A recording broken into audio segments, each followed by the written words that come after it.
కూటమి ప్రభుత్వం అధికారంలోకి వచ్చిన నాటి నుంచి పేదల పట్ల వివక్షత చూపుతోందని ఎమ్మెల్సీ పర్వతరెడ్డి చంద్రశేఖరరెడ్డి ఆరోపించారు. నెల్లూరు 5వ డివిజన్ పాత చెక్పోస్ట్ జాఫర్ సాహెబ్ కాలువ పక్కన నివసిస్తున్న ప్రాంతాన్ని ఆయన డివిజన్ నాయకులతో కలిసి సందర్శించారు. స్థానిక ప్రజలతో మాట్లాడి వారి సమస్యలను అడిగి తెలుసుకున్నారు. పలు సమస్యలను వారు చంద్రశేఖరరెడ్డి దృష్టికి తీసుకెళ్లారు. అనంతరం పర్వతరెడ్డి మీడియాతో మాట్లాడుతూ మంత్రి నారాయణపై తీవ్రస్థాయిలో ధ్వజమెత్తారు. పేదల జోలికి వస్తే ఊరుకోబోమని హెచ్చరించారు. జాఫర్ సాహెబ్ కాలువ రివిట్మెంట్ పనులకు సంబంధించి ₹1 పని కూడా చేయకపోవడం సిగ్గుచేటన్నారు. జాఫర్ సాహెబ్ కాలువ రివిట్మెంట్ కోసం మార్కింగ్ ఇవ్వాలని కోరారు. మిగతా స్థలంలో నిరుపేదలకు చిన్న ఇల్లు కట్టించాలని ఆయన డిమాండ్ చేశారు. లేని పక్షంలో వైసీపీ పోరాటానికి దిగుతామని హెచ్చరించారు. ఈ కార్యక్రమంలో డివిజన్ నాయకులు, కార్యకర్తలు పాల్గొన్నారు.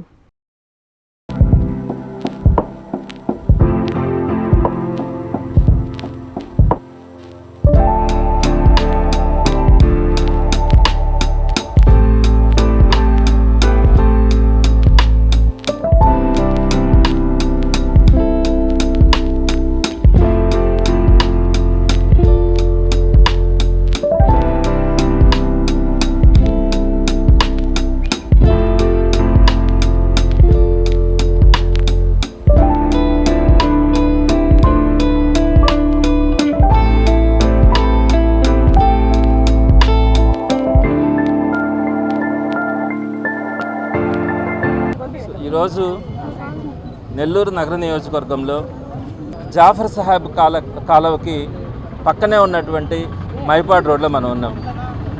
మీరందరూ కూడా, నేను మొదటి నుంచి కూడా ఈ పార్టీ కూటమి ప్రభుత్వం అధికారంలోకి వచ్చినప్పటి నుంచి కూడా పేదల పట్ల ఎంత వివక్ష చూపిస్తూ ఉందో మొదటి నుంచి కూడా నేను ఎక్స్ప్లెయిన్ చేస్తూనే వస్తూ ఉన్నాను. ప్రధానంగా వైఎస్ఆర్సీపీ ప్రభుత్వం ఉన్నప్పుడు ఈ జాఫర్ సాహెబ్ కెనాల్కి సంబంధించి ఒక రివిట్మెంట్ వాల్ కట్టడం, ఆ తర్వాత దీన్ని 60 ఫీట్ రోడ్ చేయడం, ఈ 2 అభివృద్ధి కార్యక్రమాలు చేయడానికి కూడా ఆ రోజు ప్రారంభించడం జరిగింది. రోడ్డు పనులు అయితే ఆల్మోస్ట్ కంప్లీట్ అయిపోయినాయి. జాఫర్ సాహెబ్ కెనాల్కి వచ్చేటప్పటికి 60% పనుల దాకా కూడా పూర్తి చేయడం జరిగింది. అయితే కూటమి ప్రభుత్వం వచ్చిన తర్వాత ఆ జాఫర్ సాహెబ్ కెనాల్ రివిట్మెంట్కి సంబంధించి ₹1 పని కూడా చేయలే. మరలా చెప్తున్నాను, ₹1 పని కూడా అటు జాఫర్ సాహెబ్ కెనాల్ రివిట్మెంట్ విషయంలో కానీ మిగతా విషయాల్లో కూడా ₹1 పని కూడా చేయకుండా ఈ 60 ఫీట్ రోడ్డు సంబంధించి అటుపక్క ఒక 30 ఫీట్ రోడ్, ఇటుపక్క ఒక 35 ఫీట్ దాకా ఉంది రోడ్డు. ఈ 35 ఫీట్ రోడ్లో సుమారుగా 18 అడుగుల దాకా వాళ్ళకి సంబంధించినటువంటి ఎంప్లాయీస్కి, నారాయణ గారికి సంబంధించినటువంటి ఎంప్లాయీస్కి మొత్తం బంకులు పెట్టుకునేదానికి వారందరికీ కూడా ఆ బంకులు శాంక్షన్ చేయడం, దాంట్లో కూడా మున్సిపల్ కార్పొరేషన్ జనరల్ ఫండ్స్ నుంచి, జనరల్ ఫండ్స్ అంటే అందరికీ తెలుసుంటుంది, పేద మధ్యతరగతి వాళ్ళందరూ కూడా ఇంటి పన్నులు కానీ వాటర్ ట్యాక్సులు కానీ వచ్చే డబ్బులన్నీ కూడా జనరల్ ఫండ్స్లో ఉంటాయి. ఆ జనరల్ ఫండ్స్లో నుంచి డబ్బుల్ని వాడి నారాయణ గారు ఆయనకి సంబంధించినటువంటి ఎన్ టీంలో ఉండే వాళ్ళకి సుమారుగా 200 మందికి అక్కడ బంకులు పెట్టుకునేదానికి 18 అడుగుల స్థలాన్ని ఆ బంకులకు కేటాయించడం కూడా జరిగింది. ఆ తర్వాత దానికి ముందు పార్కింగ్ కోసమని కొంత ఆక్రమణ. ఇంకపోతే రోడ్డుకు వచ్చేటప్పటికి ఈ రోడ్డు కింద సుమారుగా 6 మండలాలకు సంబంధించినటువంటి ట్రాన్స్పోర్టేషన్ జరుగుతుంది. ఈ 6 మండలాలకు సంబంధించిన ట్రాన్స్పోర్టేషన్ కేవలం 15 అడుగుల నుంచి 17 అడుగులు మాత్రమే అక్కడ రోడ్డు మిగిలింది. మొత్తం కూడా అంతా కూడా ఆయన పెట్టినటువంటి బంకులు, ఆ బంకులు జరగవు. ఎందుకంటే ఇన్ని బంకులు ఒక్క దగ్గర పెట్టడం, అందులో హైవే మీద పెట్టడం, అంటే మెయిన్ రోడ్డు మీద పెట్టడం, ఎక్కడ కూడా ట్రాఫిక్ అన్నది అంటే ఫుట్ ట్రాఫిక్ ఉండదు, మనుషులు తిరిగే ప్రాంతం కాదు ఇదంతా కూడా వెహికల్స్ తిరిగే ప్రాంతం. కాబట్టి అక్కడ అలాంటి బంకులు పెడితే జరగవని నేను మొదటి నుంచి చెప్పడం, నేషనల్ గ్రీన్ ట్రిబ్యునల్కి కూడా వేయడం కూడా జరిగింది. నేషనల్ గ్రీన్ ట్రిబ్యునల్ ఇచ్చినటువంటి ఆదేశాలను కూడా వక్రీకరించి వీరు అక్కడ ఉన్నటువంటి బంకులు పెట్టారు. ఆ బంకులన్నీ జరగవని కూడా చెప్పినాను. వృధాగా ప్రజాధనాన్ని వృధా చేయొద్దు, అదేవిధంగా ట్రాన్స్పోర్టేషన్కి సంబంధించినటువంటి వెహికల్స్ అన్నిటికీ కూడా ఇబ్బందులు కలిగించొద్దని ఆ రోజు చెప్తే వాదుకి పెట్టించారు. ఈరోజు ఆ షాపులు జరగకపోతే వారికి కొన్ని రాయితీలు, మీరు రాత్రి 1 గంట దాకానే పెట్టుకోండి, వాళ్ళ ఎంప్లాయీస్ కదా, రాత్రి 1 గంట దాకానే పెట్టుకోండి. మళ్ళీ రోడ్డుకి అటుపక్క కొన్ని షాప్స్ ఉన్నాయి, వాళ్ళు మాత్రం 9:30-10 కల్లా ముయ్యకపోతే ట్రాఫిక్ పోలీసులు వచ్చి వాళ్ళకి ఫైన్లు వేస్తూ ఉంటారు. అక్కడ షాపులు పెట్టి పైన కూర్చోవడానికి డైనింగ్ టేబుల్స్ వేస్తే అర్ధరాత్రి పూట కనీసం మహిళలు కూడా తిరిగే పరిస్థితి లేకుండా మీరు 1 గంట 2 గంటల దాకా కూడా షాపులు పెట్టుకోమని చెప్పినారు. ఇది ఒక సమస్య. తర్వాత ఈ జాఫర్ సాహెబ్ కెనాల్ పనులు పూర్తి చేయకుండా ఇప్పుడు ఇక్కడ ఉన్నటువంటి పేదవాళ్ళు, ఈ పేదవాళ్ళందరినీ అర్ధాంతరంగా వీళ్ళందరినీ ఖాళీ చేయించి తరివేసి ఇక్కడ కూడా ఆయన షాపులను ఎక్స్టెండ్ చేయాలని, మళ్ళా దానికి కూడా మున్సిపల్ జనరల్ ఫండ్స్ నుంచి డబ్బులు డ్రా చేయడానికి అక్కడ కూడా అజెండాలో పెట్టి అప్రూవల్ తీసుకోవడం జరిగింది. ఎంత దారుణమో మీరు ఒకసారి ఆలోచించండి. నేనేమంటానంటే నిజంగా మీకు ఒక మంచి మనసు ఉండి డెవలప్మెంట్ కోసం మేము చేస్తూ ఉన్నామంటే ఎవరినైనా మనం ఒప్పించవచ్చు.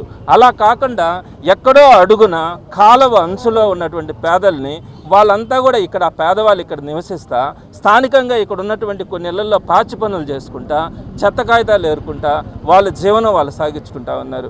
వాళ్ళని తరిమేయాలా అన్నది వాళ్ళ మీద మీకు పడింది. ఈ స్థలాన్ని కూడా కబ్జా చేసి ఈ స్థలాన్ని కూడా మున్సిపల్ జనరల్ ఫండ్స్ నుంచో లేకపోతే మెప్మా ఫండ్స్ నుంచో వాడుకొని మీకు సంబంధించినటువంటి ఎన్టీఎంకి మీ మనస్సాక్షికి చెప్పండి నారాయణ గారు, పారదర్శకంగా పేదవాళ్ళకే నేను ఇస్తాను ఈ షాపుల్ని అని మీరు చెప్పగలరా? చెప్పరు. అప్లై చేసుకునేదానికి కూడా ఎవరైనా అప్లై చేసుకుంటే ఆ అప్లికేషన్స్ అన్నీ కూడా పక్కన నేను 200 అప్లికేషన్లు పెట్టించాను నేను వాంటెడ్గా చూద్దామని, ఒక్కరికి కూడా రాలే. మొత్తం ఆయన చేసినటువంటి ఎన్టీఎం వాళ్ళకి ఇచ్చుకున్నాడు. ఇప్పుడు కూడా ఆ పేదవాళ్ళందరినీ కూడా వాళ్ళ గొంతు కోసి వాళ్ళందరినీ తరిమేసి ఇక్కడ ఆ కనీసం అక్కడ కెనాల్కి అది కట్టకుండా వాళ్ళ మనుషులకి అక్కడ షాపులు ఇచ్చుకునే దానికి చేసేటువంటి కుట్ర. ఇది మీరు ఒక్కసారి ఆలోచించండి. పేదవాళ్ళు, నేను అనేది ఏంటంటే మీరు అభివృద్ధి పేరు మీద పేదవాళ్ళకి గొంతు కొయ్యబాకండి.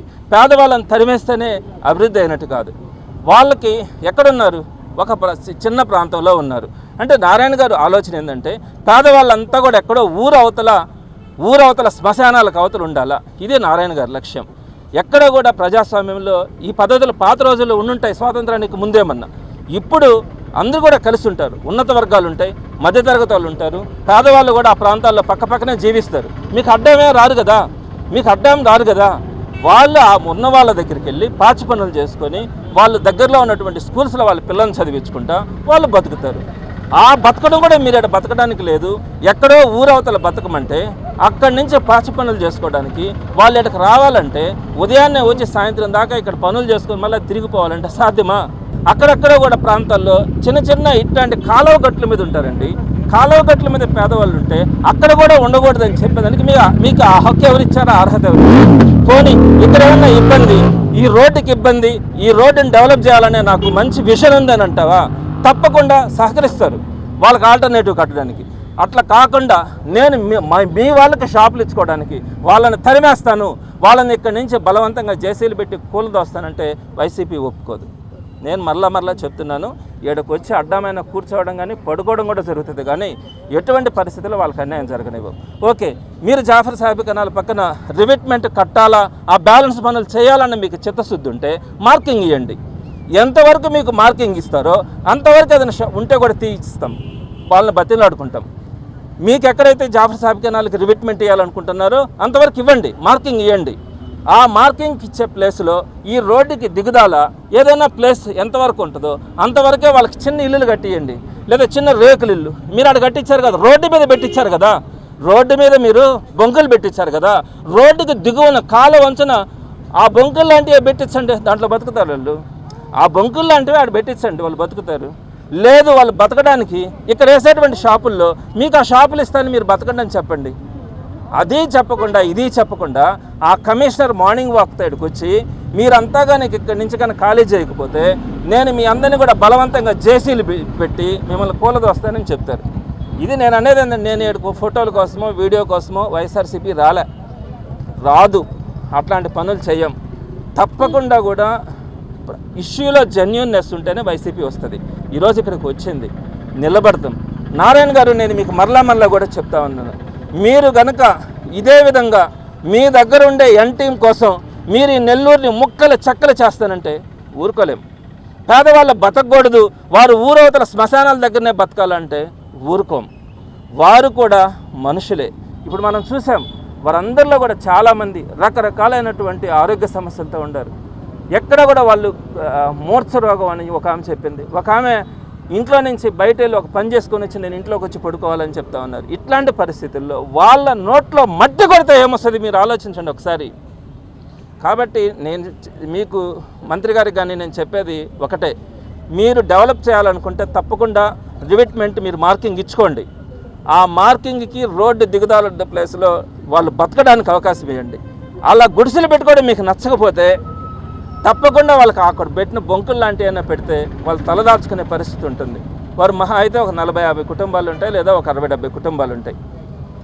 అలా కాదు కూడదని చెప్పి వాళ్ళు ఎక్కడా కూడా ఉండకూడదు, నా మనుషులే బతకాలా అని మీరు కనుక ఆలోచిస్తే వైసీపీ ఒప్పుకోదని మాత్రం తెలియజేస్తాను. నేనేమంటానంటే గత ప్రభుత్వం జాఫర్ సాహెబ్ కెనాల్ రివిట్మెంట్ కానీ రోడ్డు కానీ డెవలప్ చేసింది. అయితే వారందరికీ కూడా ఆల్టర్నేటివ్ చూపించారు. ఇంకొక మాట కూడా, ఒకవేళ ఏదన్నా కనుక షాపులు ఇస్తామంటే మీకు ఇస్తామని కూడా చెప్పారు. కానీ అప్పట్లో ఇదంతా కూడా ఇబ్బంది అవుతుందని చెప్పి ఇవ్వాల. మరి ఈరోజు మీరు షాపులు ఇవ్వాలనుకున్నప్పుడు అప్పుడు కూడా చెప్పినాం, ఏడ మీకు డెవలప్మెంట్కి సహకరించినటువంటి ఆ పేదవాళ్ళు ఎంతమంది అయితే 15 మంది ఉన్నారు, ఆ 15 టైర్లు అంగడి అవన్నీ కూడా మీకు గుర్తుంటాయి. వారందరికీ కూడా ఆ షాపుల్లో భాగస్వామ్యం చేయండి. ఆ 10-15 మంది ఇచ్చి మిగతా వాళ్ళకి ఎవరికైనా ఇచ్చుకోండి అంటే అది కూడా నారాయణ గారు వినలే. ప్రతి షాపు ఆయనకు సంబంధించిన అంటే మీరు వెరిఫై చేసుకోండి. తర్వాత ఇప్పుడు వీళ్ళకి వచ్చేటప్పటికి వీళ్ళకి జగనన్న కాలనీలో 6 అంకనమ్స్ కొంతమందికి అలాట్ అయి ఉన్నాయి. కానీ దానికి సంబంధించి 1,80,000 రూపాయలు సెంట్రల్ గవర్నమెంట్ ఇచ్చేస్తుంది. 1,50,000 ప్లస్ ఒక 30,000. దాంతో ఇల్లు కంప్లీట్ చేయించాల్సిన బాధ్యత ప్రభుత్వాల మీద కూడా ఉంటుంది. ఈరోజు ఆ ఇల్లులు కూడా కంప్లీట్ కాలే. ఒకవేళ ఇల్లులు కంప్లీట్ అయినా కూడా ఇప్పటికిప్పుడు వాళ్ళు ఇక్కడి నుంచి పోవాలంటే బతకడానికి అవసరం కూడా వాళ్ళకి అంత సౌకర్యం కూడా కాదు. ఎందుకంటే స్థానికంగా ఇక్కడే పన్నుబాట చేసుకునే వాళ్ళకి ఒక సమయం కూడా ఇవ్వాల్సి వస్తుంది. ముందు అక్కడ కనుక ఆ జగనన్న కాలనీలో ఇల్లులు పూర్తి చేయగలగాల, ఆ తర్వాత ఖాళీ చేయడానికి కూడా మీరు సమయం ఇవ్వాలా, ఆ తర్వాత కూడా మీకు ఎవరైతే ఏదైతే అవసరం ఉంటుందో కనీసం ఆ రివిట్మెంట్కి యువతలు ఉండే దగ్గర మీరు కనుక షాపులు కానీ ఇల్లులు కానీ పెట్టాలనుకుంటే ఇక్కడుండే వాళ్ళకే ఇవ్వాల్సినటువంటి పరిస్థితి కూడా తప్పకుండా ఉంటుంది. ఇది ఎవరైనా కూడా చేయాల్సినటువంటి ధర్మం, కనీస ధర్మం. కాబట్టి అవన్నీ కనుక పాటించకుండా నేను నియంతృత్వంతో వెళ్తామనంటే మాత్రం సమాధానం చెప్పే రోజు ఉంటుంది. ఇప్పటి వరకు రివిట్మెంట్ జరిగిన ప్రాంతం వాళ్ళు ఖాళీ చేశారు, వాళ్ళు అక్కడికి ఆల్టర్నేటివ్ చూపించారు, వాళ్ళు వెళ్ళారు. ఇప్పుడు ఇక్కడ సెకండ్ ఫేజ్ ఉంది. ఇప్పుడు మనం అనుకున్నది అక్కడ డెవలప్మెంట్ అనుకున్నాం, కానీ మీరేమో మీ వాళ్ళకి తీసుకొని వచ్చి రోడ్డు మీద అంగళ్ళు పెట్టించారు. అక్కడ ఉన్నటువంటి డిఫరెన్స్ కంటే అంటే ఇక్కడ చాలా గ్యాప్ ఉంది, ఇల్లు వేసుకోవడానికి చాలా గ్యాప్ ఉంది. సో ఇక్కడ రివిట్మెంట్ కట్టిన తర్వాత కూడా మనకి డౌన్లో చాలా ప్లేస్ ఉంది. సో అక్కడ జరిగిన అన్యాయం, ఒకవేళ కనుక అక్కడ ప్లేస్ లేదు, వాళ్ళు ఖాళీ చేశారు. ఇక్కడ ప్లేస్ ఉంది, వీళ్ళకి ఇచ్చే అవకాశం రివిట్మెంట్ తర్వాత కూడా ఆ పేదవాళ్ళకి ఇచ్చే అవకాశం కూడా ఉంది. కాబట్టి మీరు రివిట్మెంట్ వాల్ కట్టుకోండి. నెక్స్ట్ రెండోది, వీళ్ళకి ఎక్కడన్నా కనుక అలాట్ చేస్తుంటే ఆ ఇల్లు కంప్లీట్ కావాలా, ముందు వీళ్ళకి ఇచ్చే ముందు. కంప్లీట్ అయిన తర్వాత కూడా వాళ్ళకి ఒక సమయం ఇవ్వాల్సి వస్తుంది. ఇల్లు కంప్లీట్ చేయకుండా, సమయం ఇవ్వకుండా ఇప్పటికిప్పుడు జేసీబీ పెట్టి మొన్న జేసీబీని తీసుకొని వస్తే వెనక్కి పంపించాం. అట్లా చేయకూడదని మాత్రం చెప్తా ఉన్నాం. వాళ్ళకి ఆల్టర్నేటివ్ చూపించండి, అది నేను అనేది. విద్యుత్ వినియోగదారులకి శుభవార్త. కరెంటు బిల్లు ఎక్కువ వస్తుంది అని బాధపడుతున్నారా? ఏసీ మరియు ఇతర ఎలక్ట్రికల్ గీజర్లు, హోమ్ అప్లయన్సెస్ వాడకంలో పొదుపు చేస్తున్నారా? ఇప్పుడే నిర్ణయం తీసుకోండి.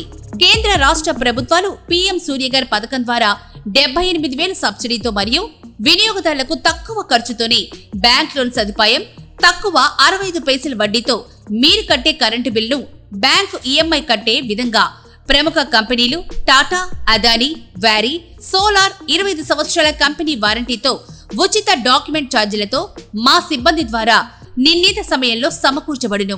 కనుక ప్రతి ఒక్కరూ ఈ అవకాశాన్ని సద్వినియోగం చేసుకోండి. పూర్తి వివరాలకు ఈ క్రింది నంబర్లకు సంప్రదించండి.